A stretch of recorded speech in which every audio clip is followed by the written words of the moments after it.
Magandang araw mga kaibigan. Bigyan natin ngayon ng reaction, opinion itong post ni Kipi Chu 5 minutes ago.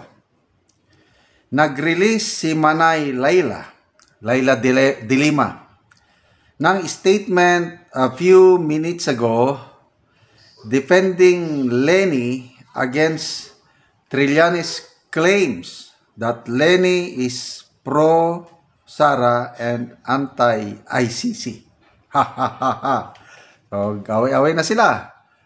Lenny Laila versus Risa Trillanes. So, ano ito? Risa and Trilly versus Lenny and Laila tandems elimination period. Grabe din kasi siraan ni Trillanes si Lenny para lang ma-boost si Risa. Okay, wala pa akong na-monitor na reaction ni Mayor na ngayon, ex-VP Lenny, Mayor Lenny ng Naga, tungkol sa pahayag ni Trillanes na ayaw daw ni Mayor Lenny o VP Lenny noon na i-turn over si PRRD sa ICC. Silang dalawa ni Senator Bam Aquino, nakausap daw ni Trillanes sila na ang stand ng dalawa, Lenny and Bam, anti-ICC sila. So, mabigat yun. So, wala pang response. Yun ang paninira. Tapos, magkaibigan daw si VP Sara at VP Lenny. Kasi lang daw, bakit in-entertain ni VP Lenny si VP Sara nung nagbisita si VP Sara sa Naga? Grabe naman. As professionals, as leaders, bakit naman hindi mo nagbisita lang? Anong masama kung nagbisita lang? Ayun, ang tingin ni Trillanes, magkakampi VP Sara and VP Lenny, kaya sinisira niya. Kaya ito ngayon, dinidepensahan ni Laila de Lima. So, namumuo na yung labanan, dilawan. Hello, if this was in the US and nasa primaries pa lang kayo, very easily, Lenny will be the choice of the party to go against Sara. I agree. I mean, I personally would love for it to be Risa, as she's a much easier person to defeat kasi nga she's not loved like Lenny, but I love this country. Malayo si Risa kay Lenny sa latest survey. I don't know anong buwan yun, July ata. June or July. 35% si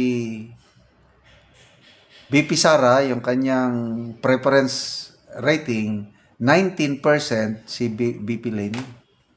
Si Risa, 3% lang. Kaya nga, I agree with the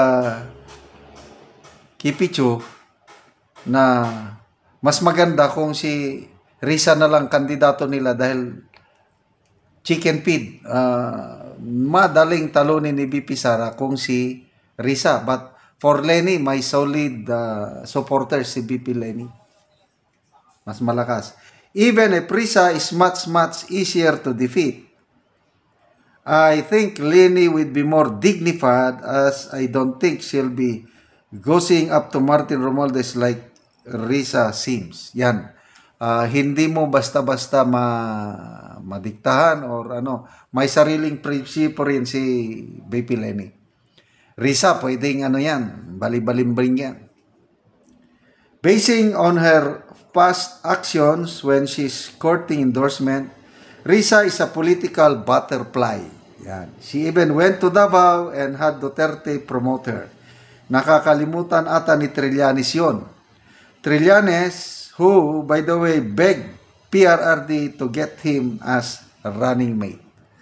Oh, so, pare-pares lang sila.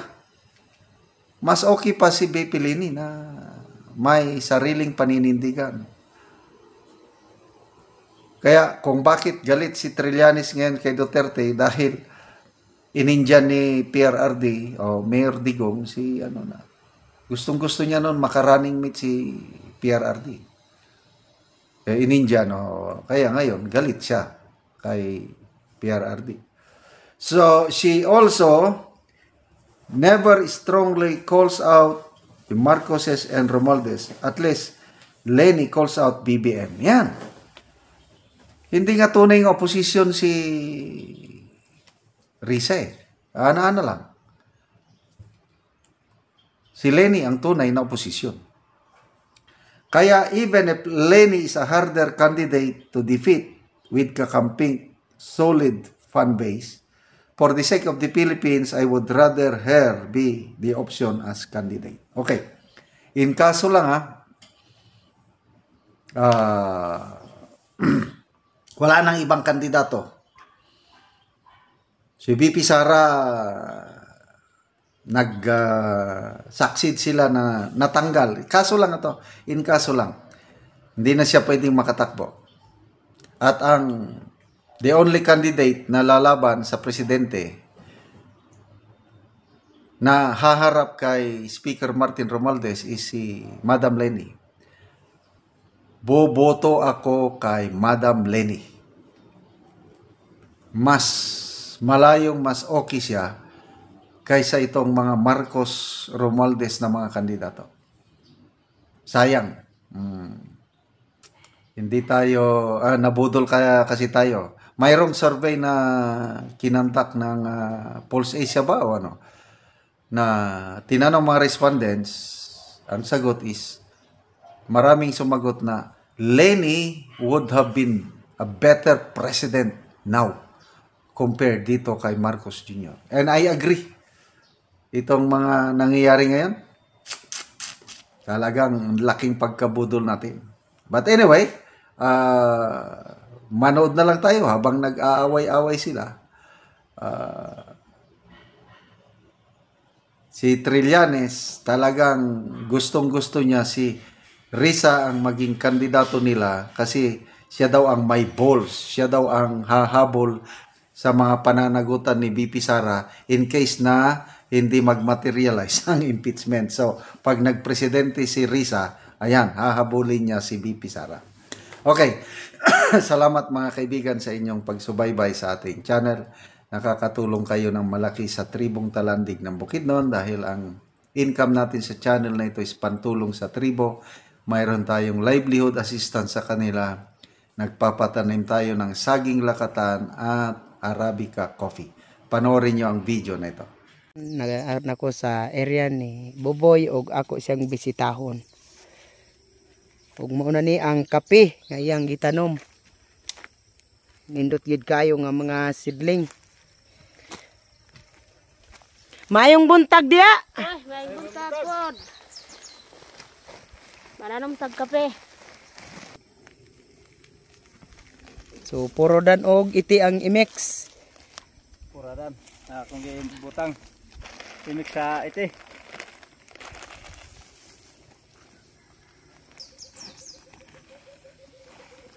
Mananom gyud mi og kape kay aron mawas mi sa kalisod og makasuporta sa among anak nga mga estudyante.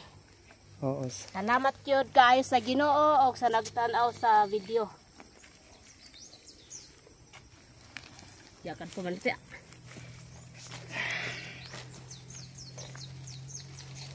Kani mo na ni akong trabaho.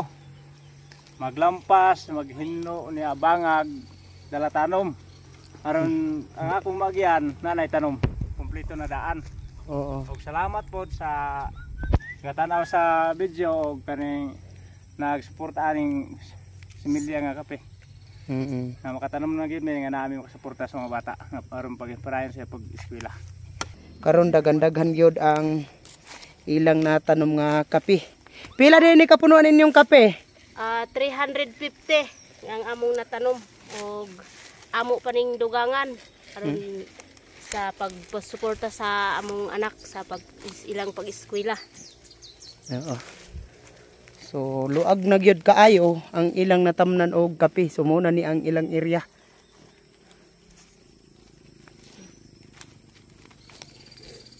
So lampas og bangag og pagtanom diretso.